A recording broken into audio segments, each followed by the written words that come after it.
हाय दोस्तों। हमारे पास एक फ़ोन है जो कि ये डेट पड़ा हुआ है ना। तो इस वीडियो में हम आपको क्या करेंगे कि पूरा करके दिखाएंगे कि कहाँ से हम डेट पे चालू करते हैं, है ना, या इस फ़ोन में कहाँ पे फल्टी है, और इस वीडियो में ऑन करके भी दिखाने वाले हैं। तो वीडियो को पूरा देखें। देखिए दोस्तों, डेट जब फ़ोन हमारे पास आता है तो उसमें बहुत सारा इशू होता है। जैसे मैक्सिमम जो है हम सभी फंस जाते हैं कि कहाँ से काम चालू करना है ना। ऐसे बहुत सारे जगहों से होता है। आपका बैटरी कनेक्ट मतलब बैटरी भी हो सकता है, ऑन ऑफ स्विच भी हो सकता है, हमारा सॉफ्टवेयर भी हो सकता है, पावर सीपीयू एमएमसी, ये कोई भी हो सकता है, या इस फ़ोन में किसी प्रकार का कोई शॉर्टिंग भी हो सकता है। तो चलिए दोस्तों, इसमें सबसे पहले हम क्या करते हैं कि चार्जर को लगाते हैं। यहाँ पे चार्जर को लगाकर देखते हैं कि किसी प्रकार का कोई रिस्पॉन्स ले रहा है कि नहीं। तो फिलहाल के लिए अभी जो है किसी भी प्रकार का कोई रिस्पॉन्स नहीं है, और ना ही हम ऑन ऑफ स्विच को जब दबा रहे हैं, प्रेस कर रहे हैं, तो ये ऑन हो रहा है। तो फाइनली जो है ये डेड है। चलिए अब इसको क्या करते हैं, ओपन करते हैं, और ओपन करके हम बोर्ड में देखते हैं कि ये फॉल्ट कहाँ से है। आपका कहीं से भी हो सकता है, एक जंपर भी करना पड़ सकता है, मतलब छोटा से छोटा भी फॉल्ट हो सकता है और बड़ा से बड़ा भी फॉल्ट हो सकता है।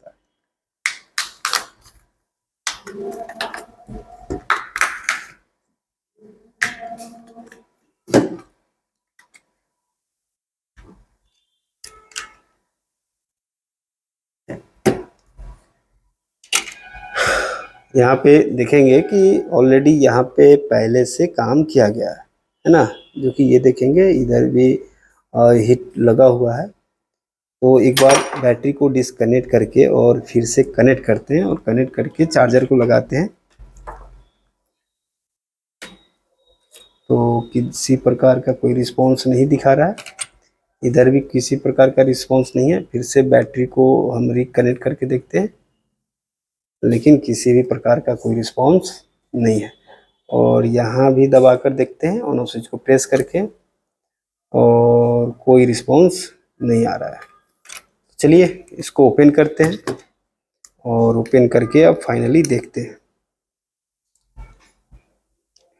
हम आई स्कैन कर लेते हैं, क्योंकि ऑलरेडी किसी ने काम किया है। तो एक बार आई स्कैन करके देखना बहुत ज़रूरी है। और ऑलरेडी अब देखेंगे कि इस आईसी पे काम किया गया है, चाहे वो हिट लगाया हो या रिवॉल्व करके डाला हो, है ना। तो यहाँ पे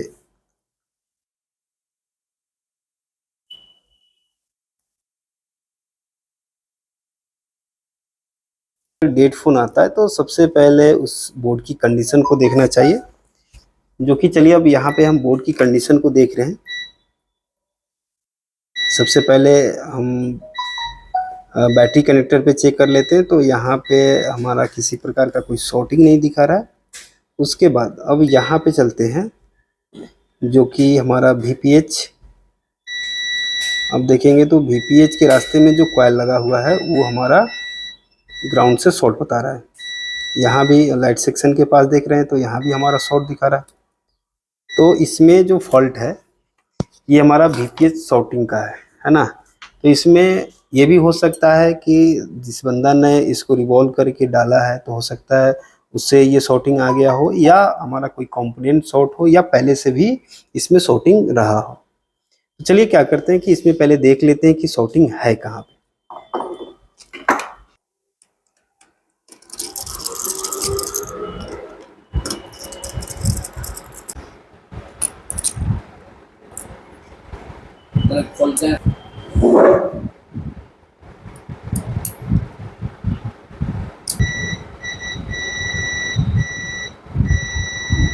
चलिए तो सबसे पहले इसको यहाँ पे क्लीन कर लेते हैं, बोर्ड को क्लीन कर लेते हैं।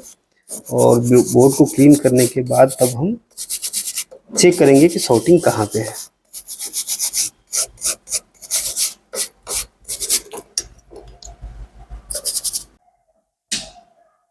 शॉर्टिंग को देखने के लिए कि शॉर्टिंग कहाँ पे है, तो उसके लिए सबसे पहले हम क्या करते हैं कि कॉइल को रिमूव कर देते हैं।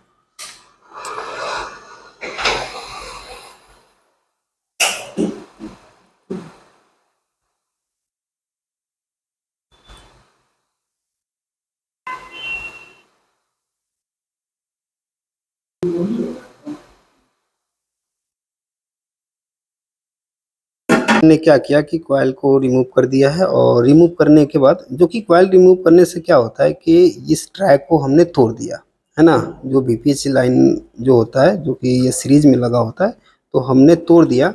अब ये देखना है कि शॉर्टिंग इधर है या शॉर्टिंग इधर है ना।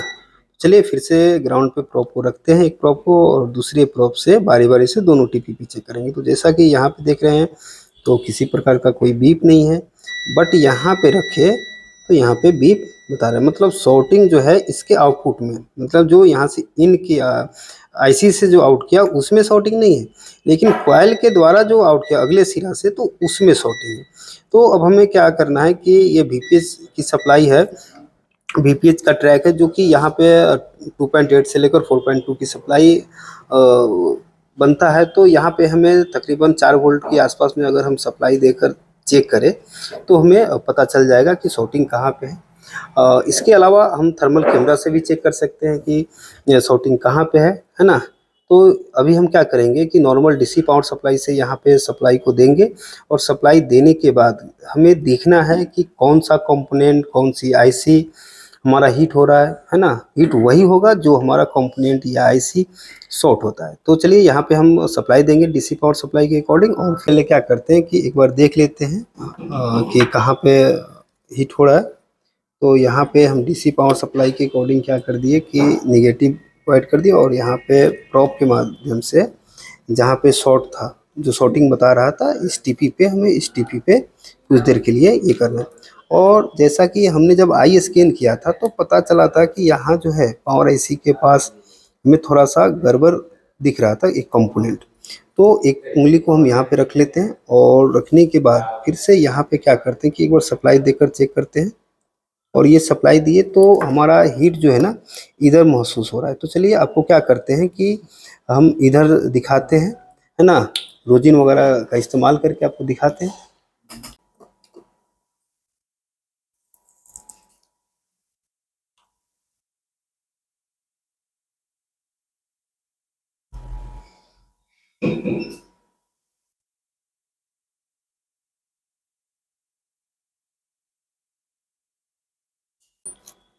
क्योंकि इधर मिल्ट हो रहा था, है ना, और हमें सप्लाई इधर देना है।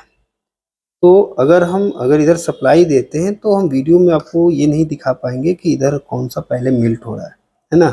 तो यहाँ पे क्या कर देते हैं कि एक जंपर ले लेते हैं, है ना, और तब हम क्या करेंगे कि इस जंपर के माध्यम से सप्लाई को यहाँ पे हम देने का काम करेंगे।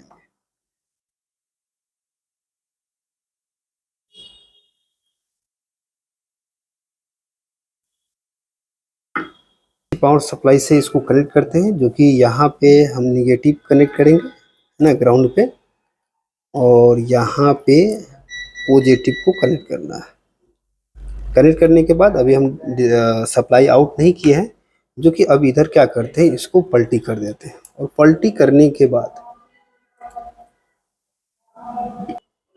और हमें देखना है कि यहाँ पे इस पावर आईसी के पास, है ना, या तो हमारा पावर आईसी या कोई कंपोनेंट, है ना, जो कि पैरेलल कंपोनेंट हमारा कहीं पे क्या होगा कि वो हमारा शॉर्ट होगा। तो इसी में से कोई हमारा क्या होगा, मेल्ट करेगा। तो चलिए इस पे एक बार सप्लाई को देकर चेक कर लेते हैं। और सप्लाई दिए तो यहाँ पे देखिएगा, ये इस कॉइल के जस्ट बगल में एक एनपीसी जो है ना, ये सबसे पहले मेल्ट हुआ। तो अब फाइनली क्या करना है कि इस एनपीसी को हमें रिमूव करना है, और रिमूव करने के बाद फिर से शॉर्टिंग को चेक कर लेना है। तो इसको रिमूव कर देंगे।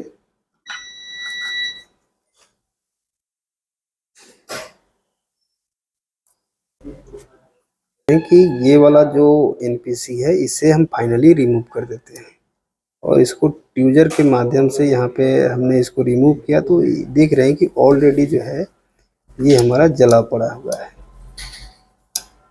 यहाँ पे देखेंगे तो ये जला पड़ा हुआ है, तो ट्यूजर से नहीं काम बन पाया। तो अब आयरन के माध्यम से इसको हम हटा देते हैं।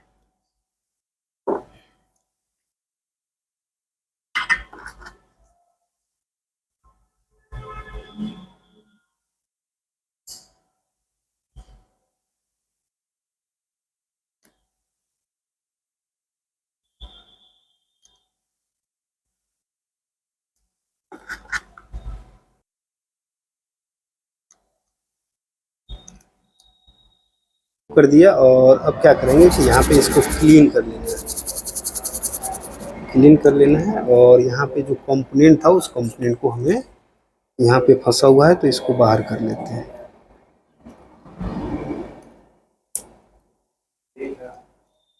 और अब क्या करना है, फिर से हम यहाँ पे शॉर्टिंग को चेक कर लेते हैं, जो कि आप देख पाएंगे यहाँ पे कि इस पे हमारा बीप कर रहा था ग्राउंड से और यहाँ पे बीप नहीं कर रहा था, जो कि अब ये दोनों ट्रैक में हमारा किसी भी प्रकार का कोई बीप नहीं कर रहा है। तो अब फाइनली क्या है कि यहाँ पे हम लगाएंगे, कॉइल को लगाएंगे और फिर से ऑन करके देखेंगे कि अब हमारा ऑन हो रहा है या नहीं हो रहा है।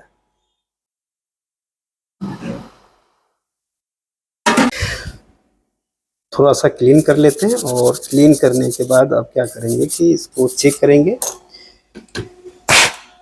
जो ऑन नहीं हो रहा था तो अब देखेंगे कि ऑन हमारा हो रहा है या नहीं।